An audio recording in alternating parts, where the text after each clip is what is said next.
The morning sun had barely touched the skyscrapers of downtown when Alexander Pierce stepped out of his sleek black car. Today was different. His assistant had called in sick, and for once, he'd have to get his own coffee. At 35, he had everything money could buy, but time was his scarcest resource. Running a tech empire meant every minute of his day was scheduled, tracked, and optimized. The local coffee shop, Bean and Brew, wasn't his usual spot. He typically had his drinks delivered to his office on the 40th floor of Pierce Technologies.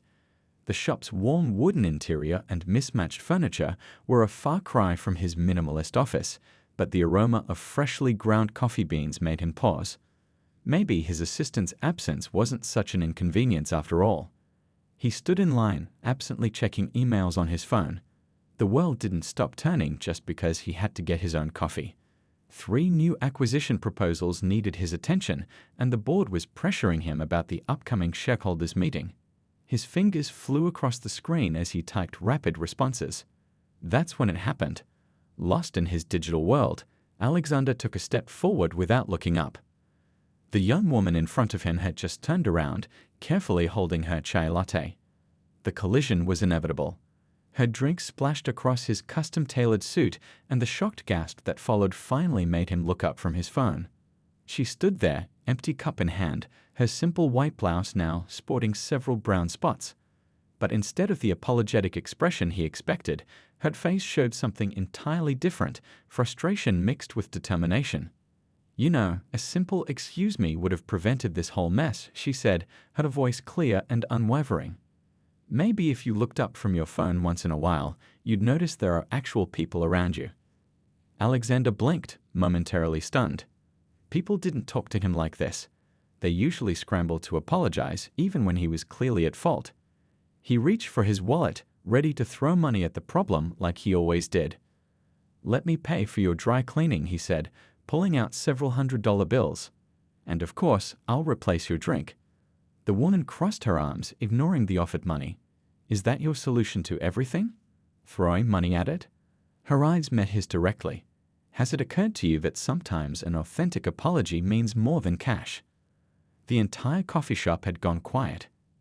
Alexander felt oddly exposed, but something about her straightforward manner intrigued him. She wasn't trying to impress him or gain anything. She was just honest. "You're right," he found himself saying, surprising even himself.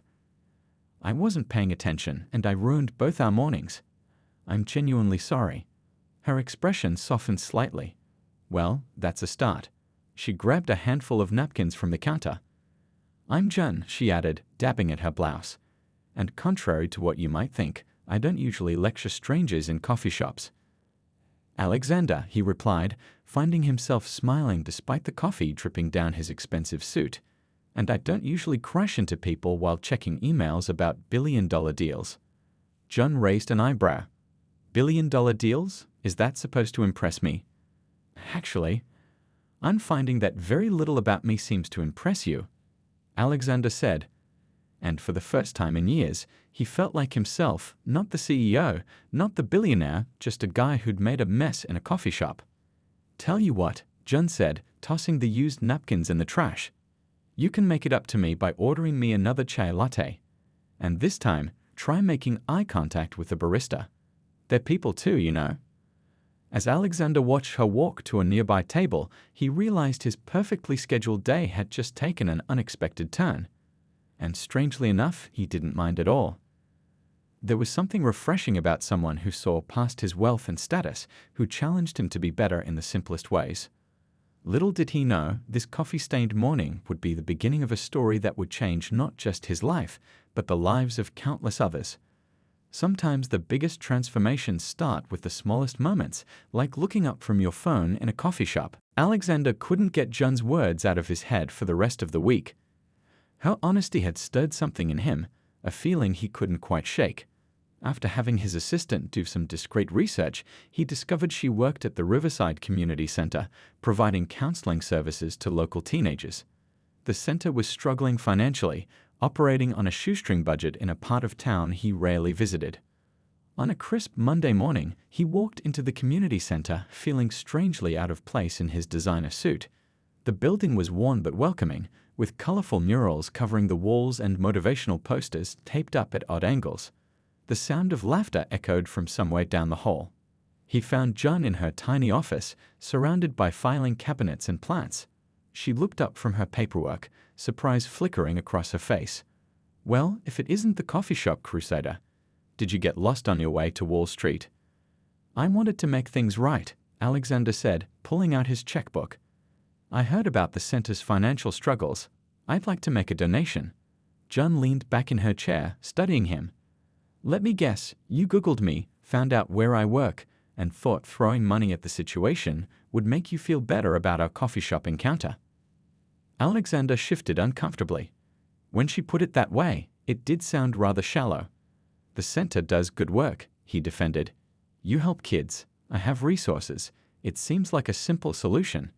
"Nothing about helping these kids is simple," John replied, standing up. "Come with me. I want to show you something." She led him to a room where a group of teenagers were working on computers, their faces focused and determined. "See that kid in the blue hoodie?" she whispered. "He taught himself coding using YouTube videos on the public library's computers." The girl next to him? "She's developing an app to help her younger brother, who has autism." "These kids don't need your pity money, Alexander. They need mentors, people who believe in them." Alexander watched the teenagers working, something stirring in his chest. He recognized that hunger in their eyes, the same drive he had when he was young, before everything became about profit margins and stock prices. "So what are you suggesting?" he asked, already knowing he might regret the question. John's eyes lit up. "Volunteer. 1 hour a week. Work with one of our kids who's interested in technology. Share your knowledge, not just your wallet." Alexander almost laughed. "Me? Volunteer? I run a multi-billion-dollar company. I barely have time to eat lunch." "Exactly," John said, crossing her arms. "When was the last time you did something that actually mattered? Something that wasn't about making more money or impressing shareholders?" Her words hit home harder than he expected. He looked again at the teenagers, remembering his own mentor who'd believed in him when he was just a kid with big dreams. 1 hour a week? He asked, already mentally rearranging his schedule. 1 hour, John confirmed. "Unless you're scared a teenager might outsmart you." That got a genuine laugh out of him. "Fine, you win. 1 hour a week. But I'm still making that donation.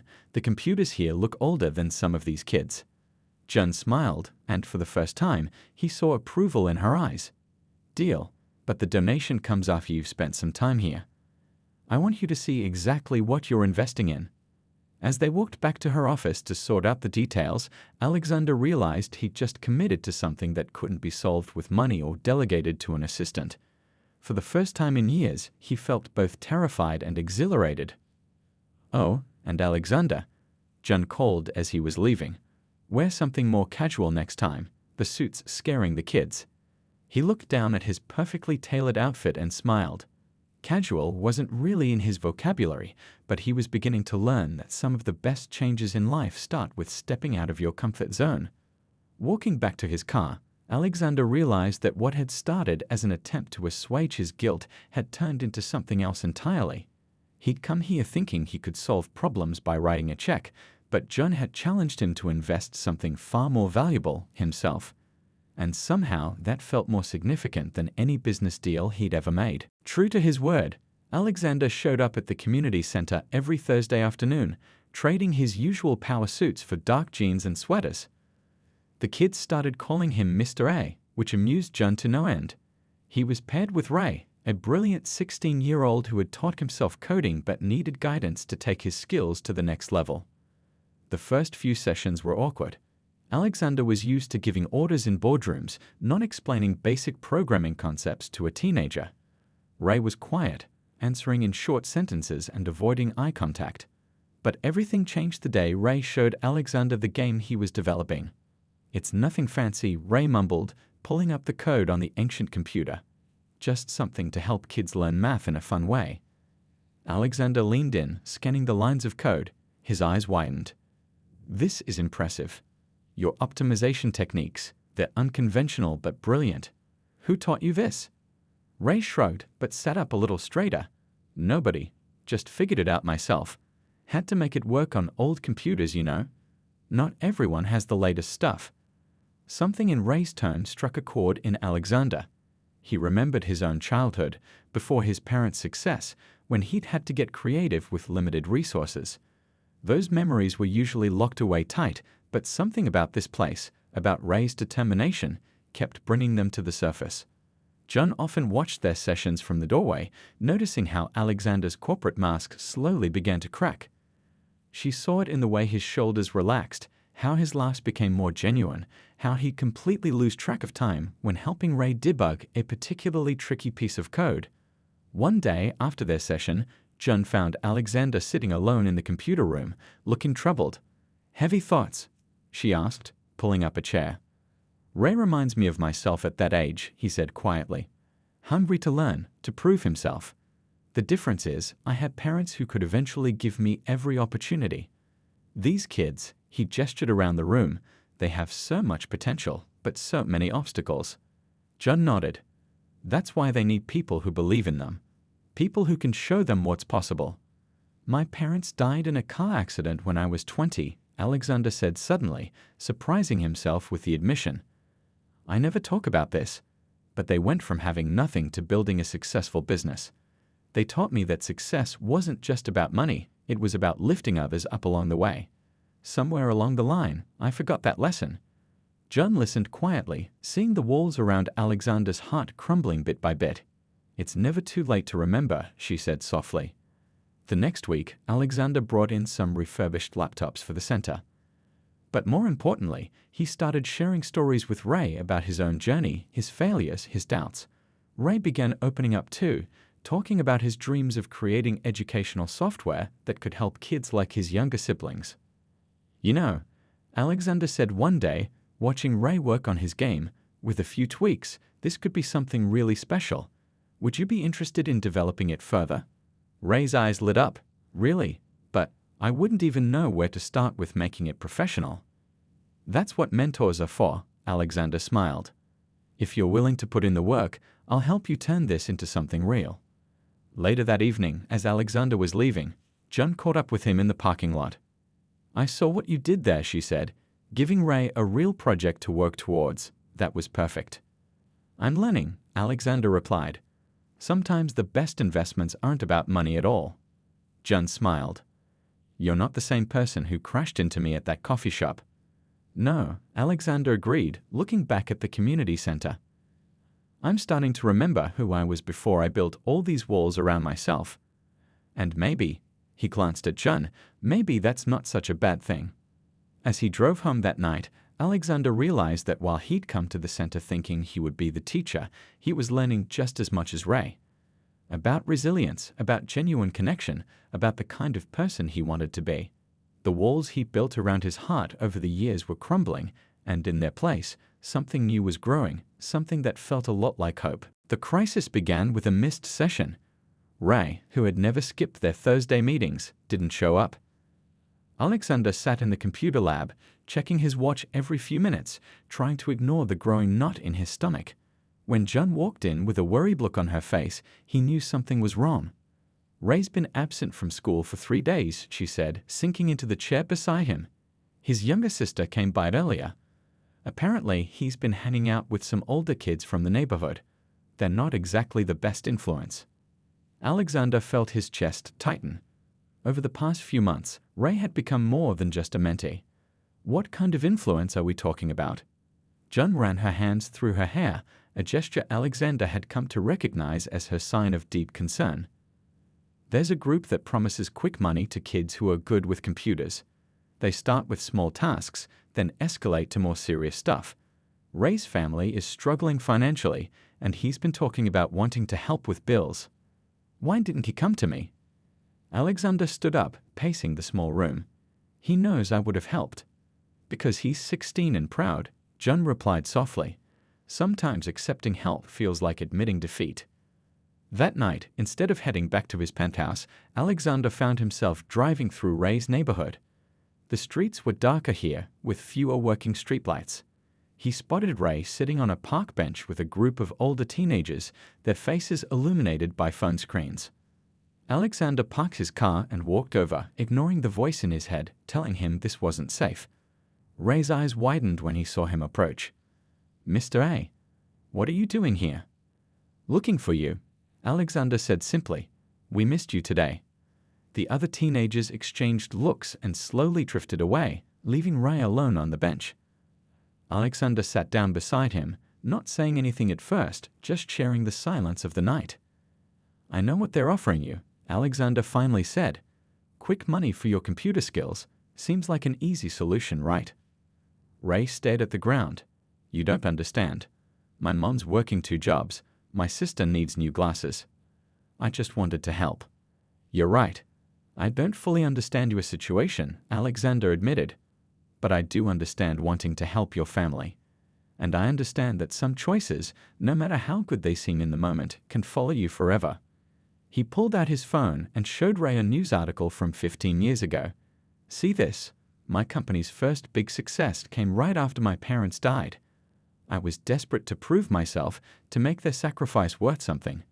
I made some questionable choices, nothing illegal, but not entirely ethical either. It took me years to repair the damage to my reputation." Ray looked up, surprised by this confession. "I didn't know." "Because I don't talk about it," Alexander said. "But I'm telling you now because you need to understand. Your skills are valuable, Ray. But how you use them matters." They talked for hours on that bench about family, responsibility, and choices. About the gaming app Ray was developing and how with the right support it could become something legitimate. About ways to help his family that wouldn't compromise his future. When John arrived at the center the next morning, she found Alexander asleep in his chair, his suit wrinkled, still wearing yesterday's clothes. Ray was at his usual computer, coding intently. "Rough night?" she asked softly, placing a coffee on the desk beside Alexander. He stirred, accepting the coffee gratefully. "Worth it," he said, nodding toward Ray. John studied his face, the dark circles under his eyes, the loosened tie, the usual perfectly styled hair now messy. But there was something else there too, a softness she'd never seen before. "You know," she said, "most billionaire CEOs wouldn't spend their night sitting on a park bench talking to a teenager." "Most billionaire CEOs don't know what they're missing," he replied, watching Ray work with pride in his eyes. That evening, as they were leaving the center, John caught Alexander's arm. "Thank you," she said simply, "for being someone he could turn to." Alexander looked at her, really looked at her, and felt something shift in his chest. In the soft evening light, with her guard down and genuine gratitude in her eyes, she was beautiful in a way that had nothing to do with physical appearance. "You know," he said slowly, "I used to think changing the world meant making grand gestures, big donations, major business deals. But sometimes it's just about being there when someone needs you." John smiled, and for a moment, neither of them moved away. "Sometimes," she agreed, "those are the changes that matter most." The headline splashed across Alexander's tablet screen early Monday morning. "Tech Billionaire's Secret Visits to Downtown Community Center, Charity or Crisis." Below was a grainy photo of him entering the center, followed by speculation about his company's financial stability and his mental state. His phone hadn't stopped buzzing since dawn. Board members, shareholders, and his PR team all demanded immediate answers. The company's stock had dropped 8% in pre-market trading, and rumors were flying about why the CEO of PS Technologies was spending so much time in a questionable part of town. "We need to get ahead of this," his PR director insisted during an emergency meeting. "The market hates uncertainty. Your regular visits to this center, they're raising questions about your focus on the company." Alexander sat at the head of the conference table, his jaw tight. "Questions about my focus? Our quarterly results are the best they've been in 5 years." "It's about perception," another board member chimed in. "You're being photographed in casual clothes, spending time with teenagers instead of attending industry events.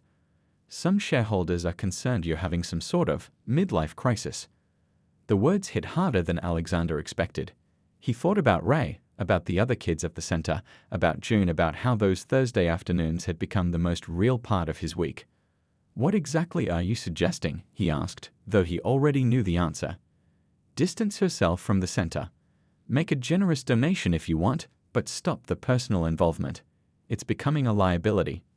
Alexander stood up and walked to the floor-to-ceiling windows of the conference room. Far below, the city stretched out before him, including the neighborhood where the community center stood. Meanwhile, Joan was facing her own professional challenges. The center's board of directors had called a special meeting to discuss the recent publicity. The media attention could affect our funding from other sources, the board chair explained. Some donors are concerned about privacy. And frankly, Joan, your friendship with Mr. Pierce raises questions about professional boundaries. Joan felt her face flush. My friendship? He's a volunteer who's made a real difference in our kids' lives.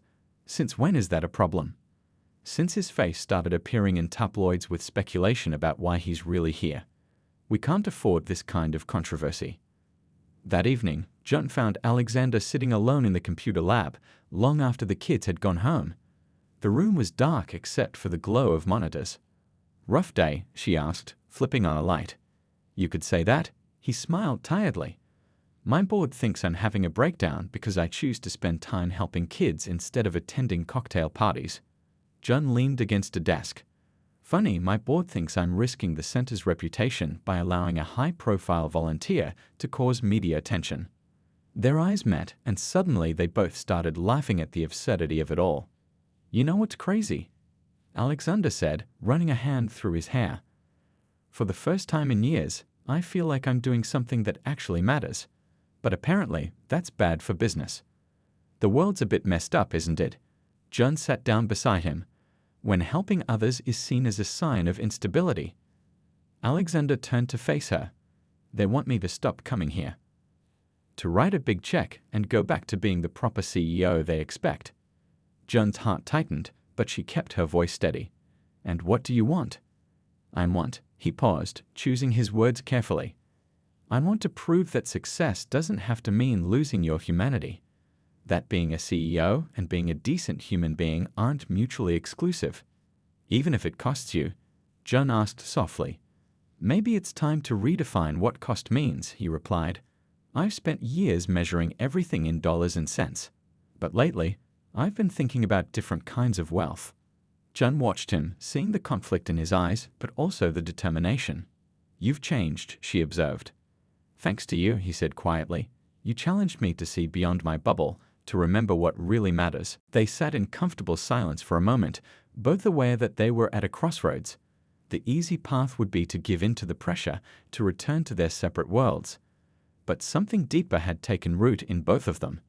Whatever you decide, Joan finally said, standing up, just remember why you started coming here in the first place. It wasn't about charity or good PR. It was about making a real difference. Alexander watched her leave, then turned back to the computers. Ray's coding project was still up on one of the screens, a testament to what could happen when someone believed in your potential. He pulled out his phone and began typing an email to his board. Maybe it was time to show the world that true leadership wasn't about hiding in a corporate tower. Maybe it was about having the courage to step out into the real world and make a difference, regardless of what others might think. Alexander paced his office as the sun rose over the city skyline. In a few hours, he would face the board with his decision, one that could change everything. His phone buzzed with a message from Ray. Finished debugging that last section. Can't wait to show you tomorrow. A smile crossed his face. That message reminded him exactly why he needed to take this stand. He opened his laptop and began reviewing his presentation one last time. The boardroom was packed. Shareholders had flown in from across the country, and his PR team sat ready with damage control strategies. Alexander stood at the front of the room, no PowerPoint, no fancy graphics, just him and his vision. Ladies and gentlemen, he began, you've all seen the headlines. You've expressed concerns about my involvement at the Riverside Community Center. Today, I'm going to show you why that involvement isn't a liability, it's the future of Pierce Technologies. He pulled up Ray's educational gaming app on the main screen. This was developed by a 16-year-old kid who taught himself coding on outdated computers. Imagine what he and others like him could do with proper support and mentorship. The room stayed silent as Alexander laid out his plan. A nationwide initiative to partner with community centers, providing technology education and mentorship to underprivileged youth.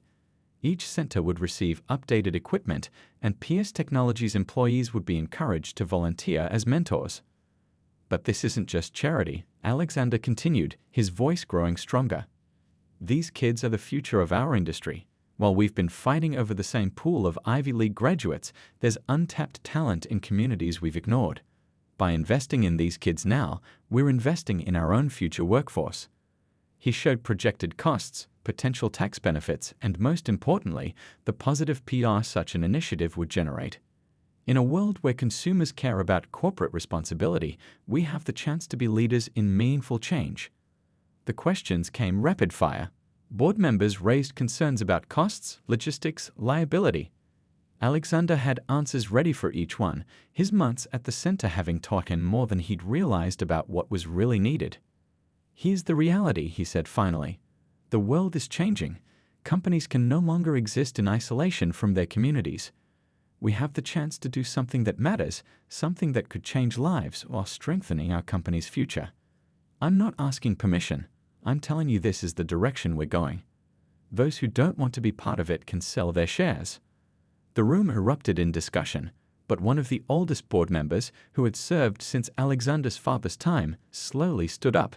Your father, he said quietly, would be proud.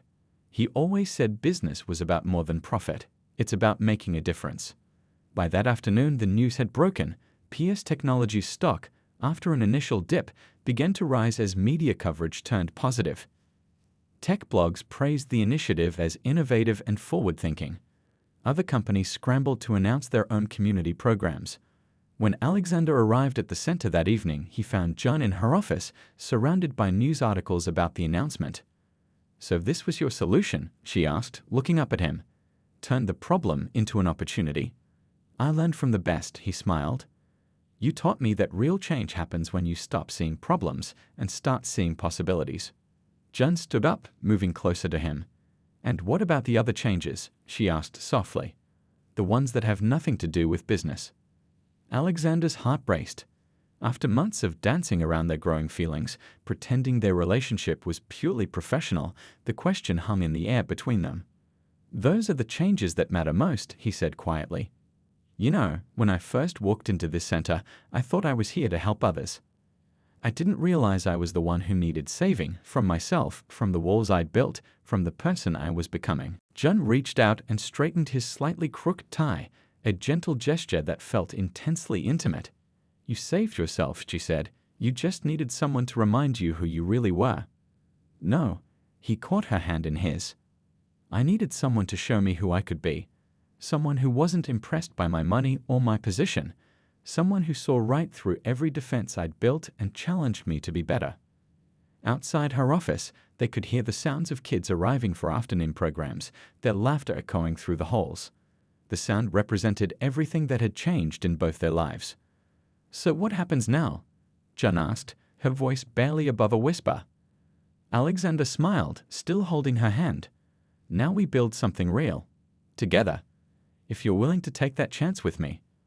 The look they shared held all the promise of new beginnings, of walls coming down, of hearts opening to possibilities neither had imagined just a few months ago. 1 year later, Alexander stood outside Bean and Brew, the coffee shop where it all began. The morning sun caught the edge of his casual blazer, no more stuffy suits these days.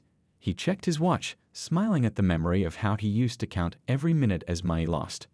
Now he understood there were moments worth far more than any business deal.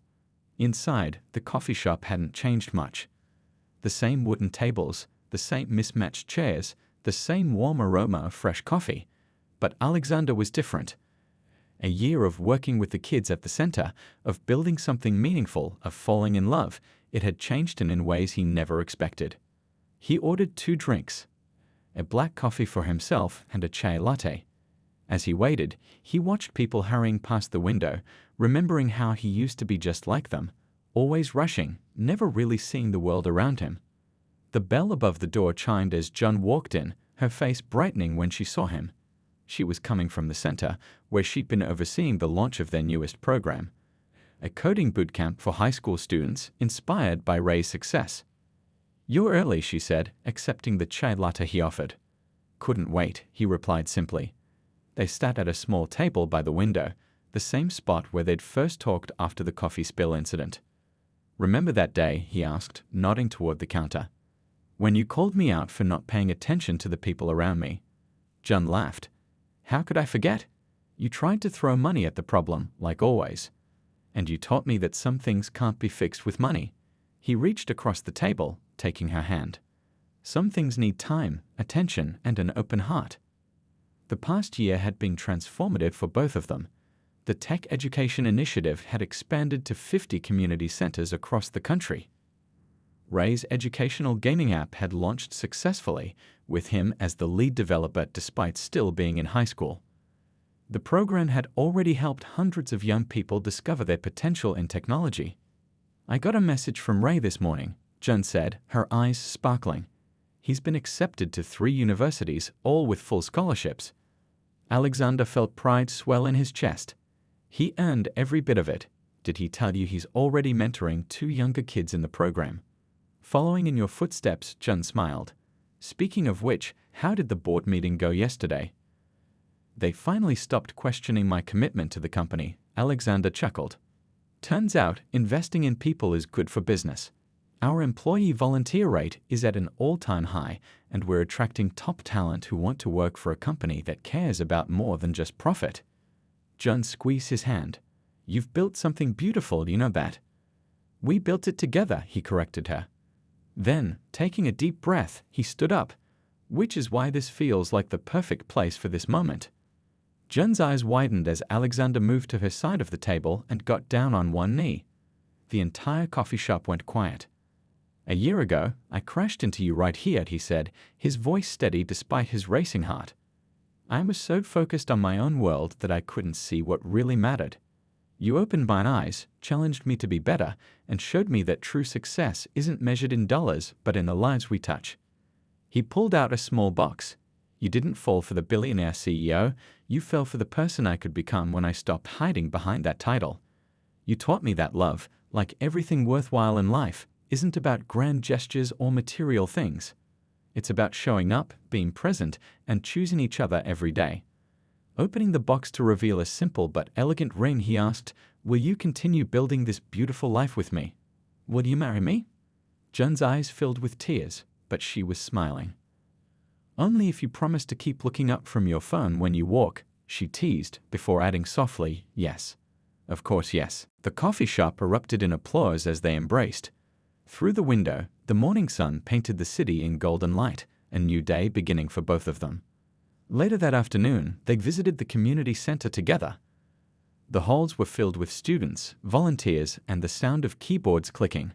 Ray was there, helping a younger student debug their code.